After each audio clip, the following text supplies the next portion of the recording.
Os momentos de tensão passaram, abriu aqui. Amém, irmãos. Bom dia. Bom dia. Que domingo maravilhoso é esse, né? Amém.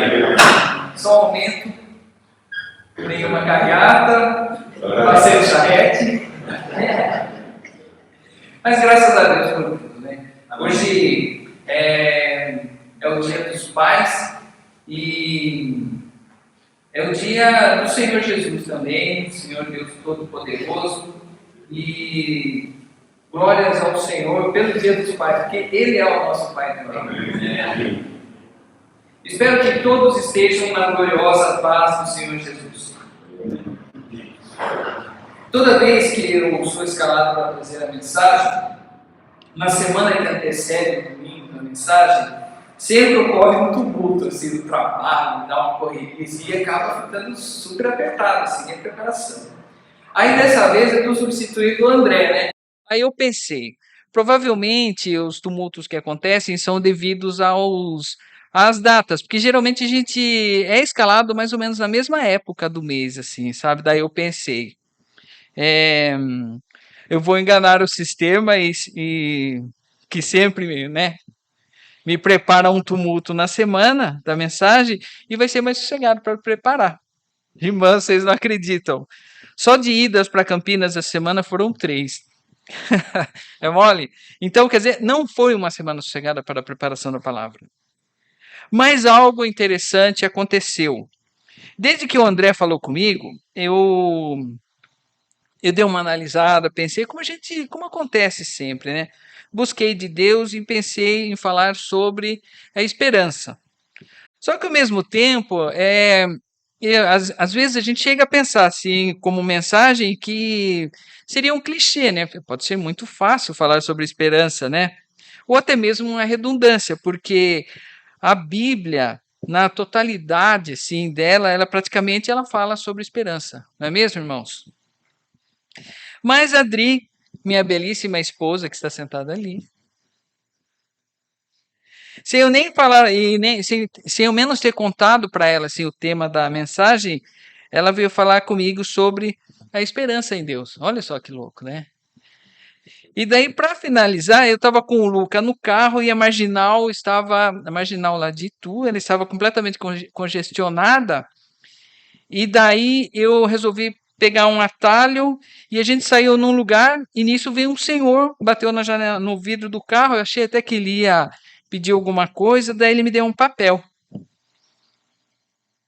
Daí, deixa eu ver, cadê o papel? Aí o papel estava escrito assim, esperança? Esperança? Ele falou assim, não, então vamos falar sobre a esperança.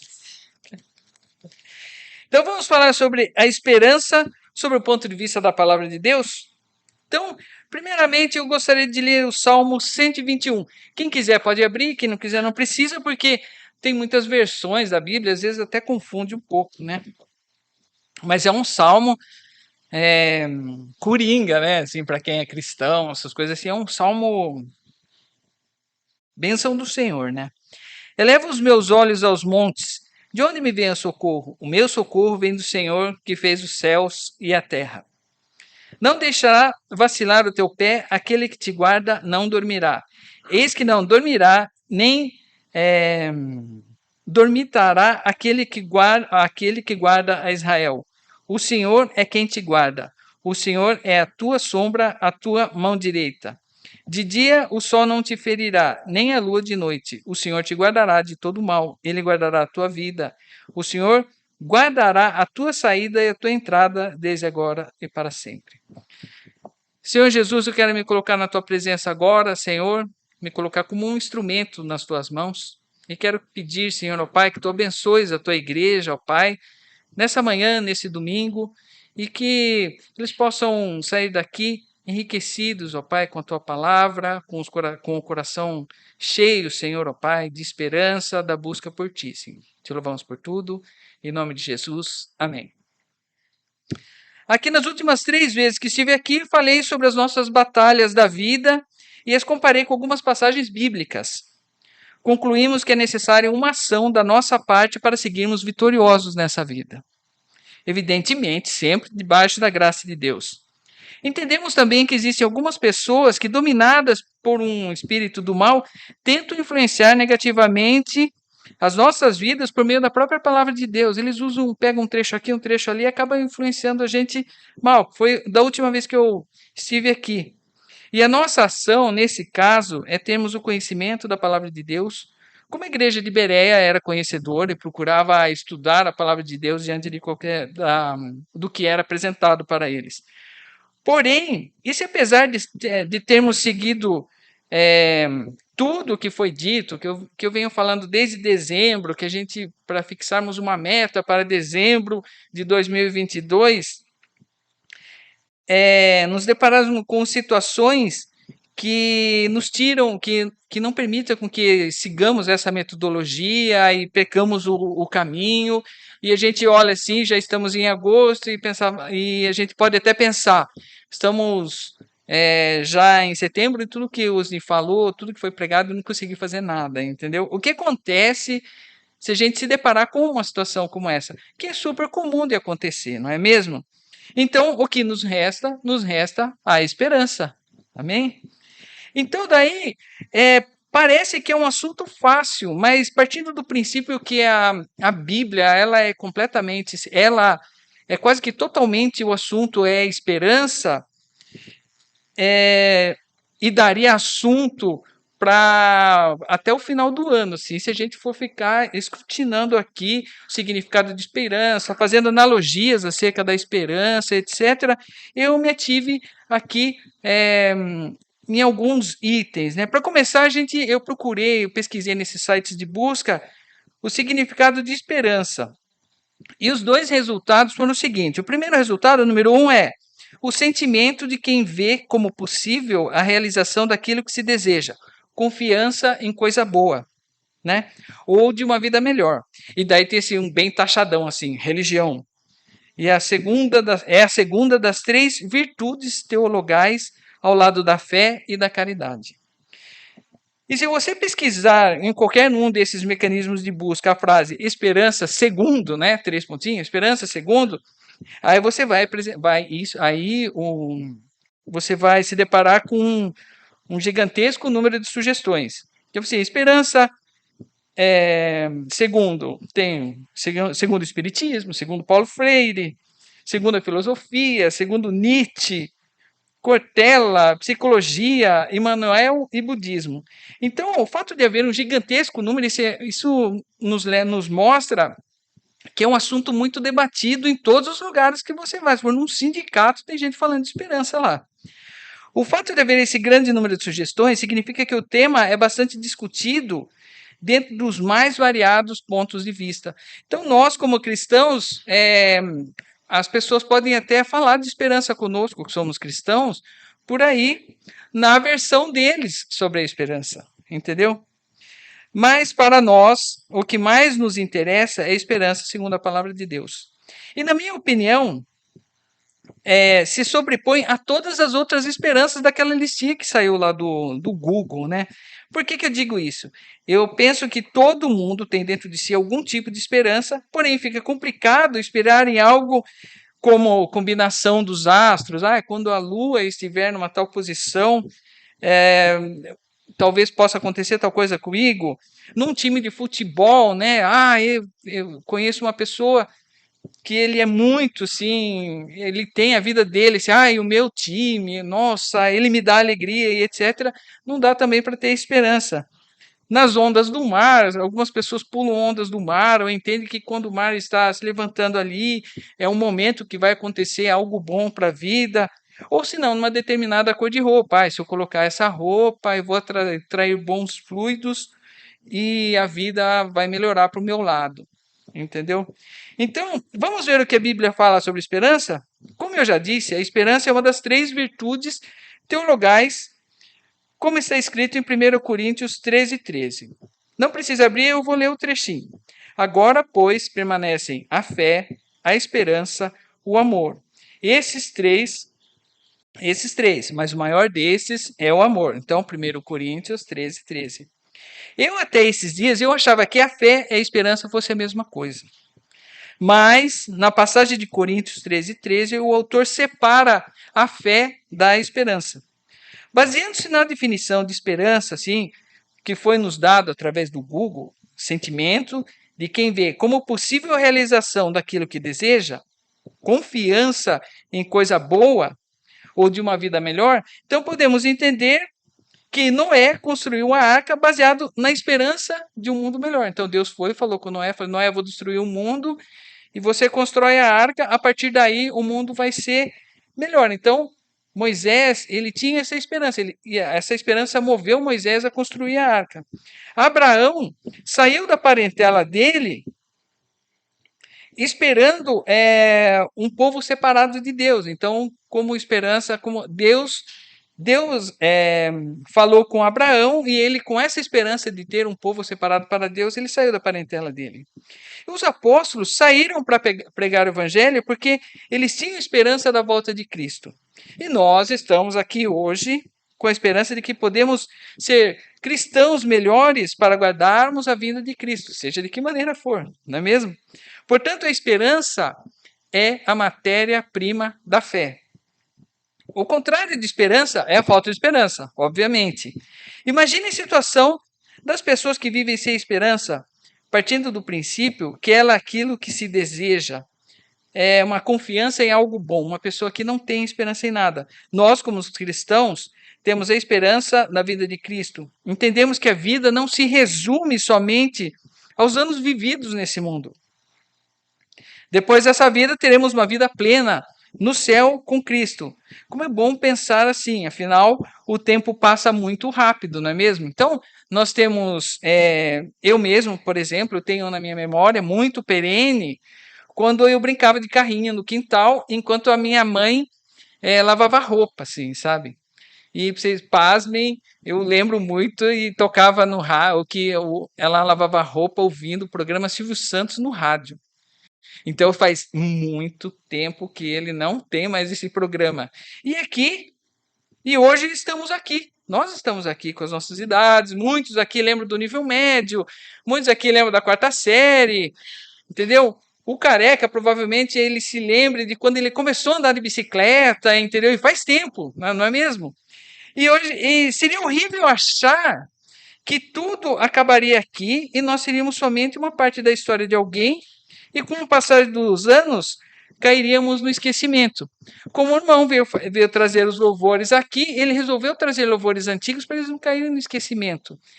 E seria muito minúsculo a gente olhar para a complexidade que nós somos, que é a nossa estrutura. Se a gente olhar para dentro de nós, nós temos uma estrutura extremamente complexa, óleos, sistemas, etc. E se a gente olhar para fora da gente, a gente tem uma estrutura totalmente complexa também. A gente tem um mundo, os animais, as árvores. Seria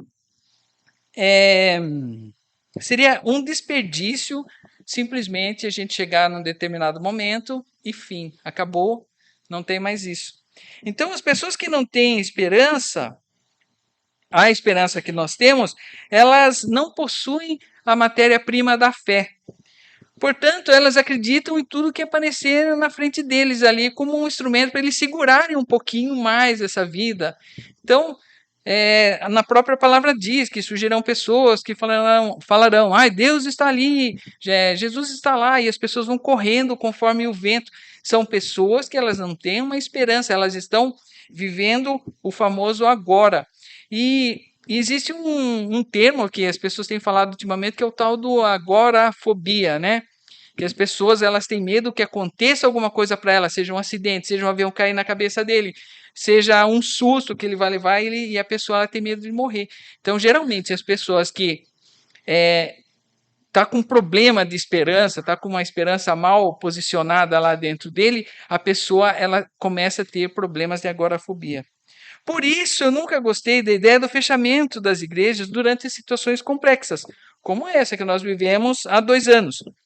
Precisávamos da esperança exatamente no momento em que mais precisávamos de esperança. E o resultado dessa situação foi um grande número de suicídios que houveram durante esse período. É muito triste isso aí. A esperança torna os tempos difíceis menos amargos. Imagine os israelitas vivendo escravizados 400 anos no Egito. Algumas gerações nasceram e viveram somente com a esperança de um dia deixarem de ser escravos. Esse psicólogo que eu sempre menciono aqui nas mensagens, o Viktor Frankl, ele sobreviveu ao campo de concentração nazista, onde viveu por 3 anos, porque ele tinha uma esperança. E os que estavam com ele eram desprovidos de esperança, acabaram cometendo atitudes que culminavam com a morte deles. Por exemplo, uma pessoa sem esperança, sem nada lá fora, ele tinha uma postura que os nazistas escolhiam aquela pessoa, ele não precisava falar nada. Eles tinham uma postura que os nazistas escolhiam aquela pessoa para ser o próximo para ir para a câmara de gás, justamente porque a pessoa não tinha uma esperança. Então ela transmite, assim, a pessoa sem esperança, ela transmite algo que talvez negativo, algo muito. A pessoa tem uma postura que ela acabava sendo escolhida para ir para a câmara de gás. E numa outra situação das pessoas que ele identificou que elas não tinham esperança, elas perdiam o próprio controle e se jogavam nas grades que eram eletrocutadas, e eles acabavam cometendo suicídio. Olha a situação da falta de esperança. Para você ter uma ideia, quando a gente pode entender que a esperança livra as pessoas da morte. Vou dar um detalhe para vocês. Quando o Viktor Frankl saiu do campo de concentração, ele pesava 25 quilos. Olha só.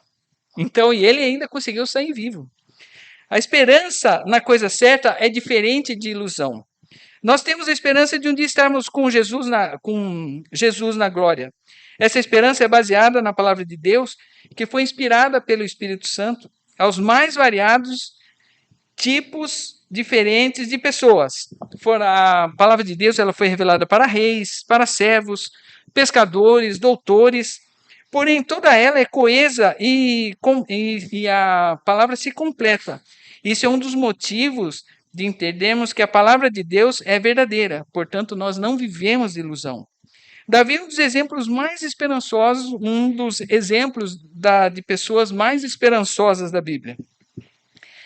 Após ser escolhido por Deus para ser o rei de Israel, tendo vencido uma guerra e matado um dos maiores inimigos de Israel, que era o Golias, Davi se viu perseguido pelo rei e na fuga do rei acabou sendo reconhecido numa cidade completamente inimiga e os cidadãos iriam matá-lo.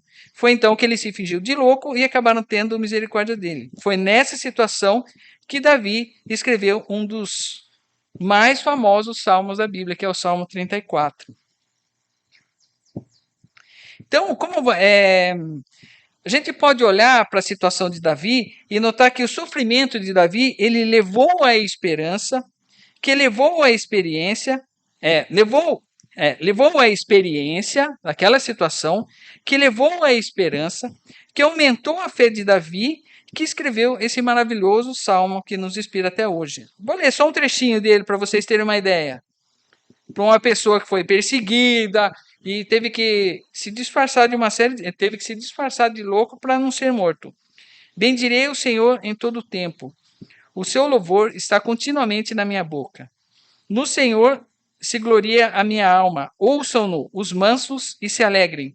Engrandecei ao Senhor comigo e juntos exaltemos o seu nome. E aí vai, são 22 versículos assim que servem de inspiração para nós que estamos aqui hoje. Se ele não passasse por essa situação, ele não escreveria essa passagem que hoje ela nos dá esperança.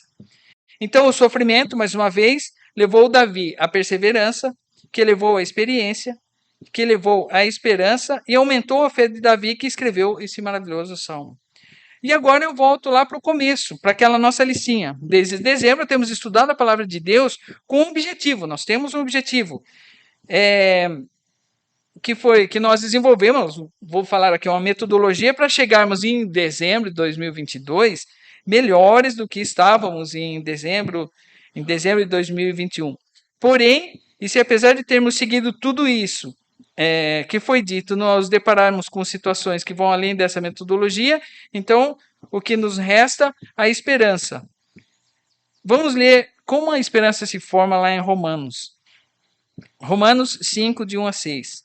Justificados, pois, pela fé, tenhamos paz com Deus por nosso Senhor Jesus Cristo, por quem obtivemos também nosso acesso pela fé a essa graça, no qual estamos firmes, e gloriemo-nos na esperança da glória de Deus. E não somente nisso, mas também gloriemo-nos nas tribulações, sabendo que a tribulação produz a perseverança, como aconteceu com o Davi.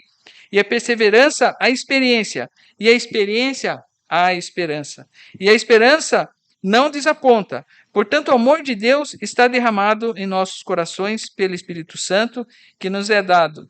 Pois, quando ainda éramos fracos, Cristo morreu a seu tempo pelos ímpios. Romanos 5, de 1 a 6.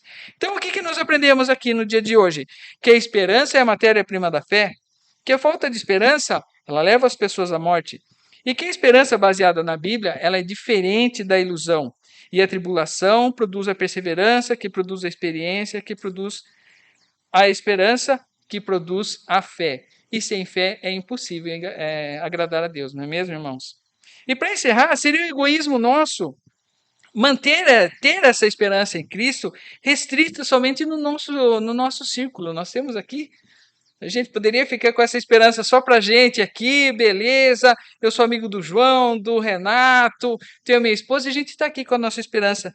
Mas pessoas lá fora, elas têm a esperança delas firmadas em qualquer outra situação e elas precisam conhecer a esperança que nós conhecemos.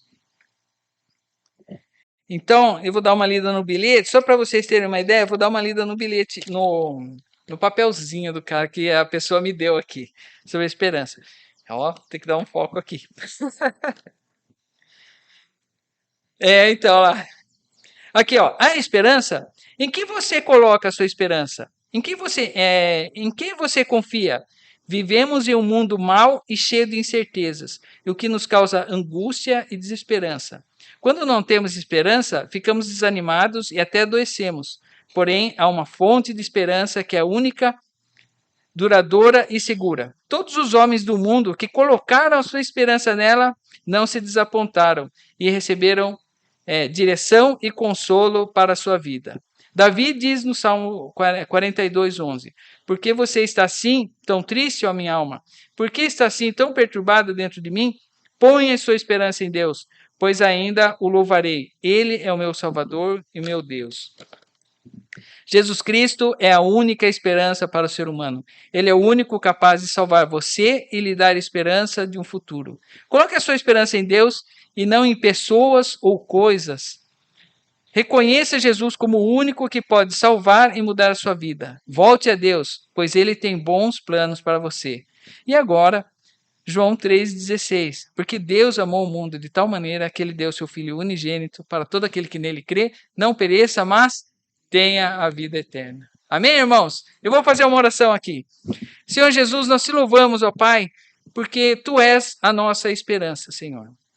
E como estamos aqui diante de Ti, nesse dia, que é o Teu dia, e estamos oferecendo um culto a Ti, pedimos, ó Pai, capacita-nos, ó Pai, para podermos falar da Tua esperança para as outras pessoas, para as pessoas que precisam de Ti, que estão caminhando como cegos por aí, depositando esperança em coisas, como diz aqui no bilhete, no papelzinho que me foi entregue.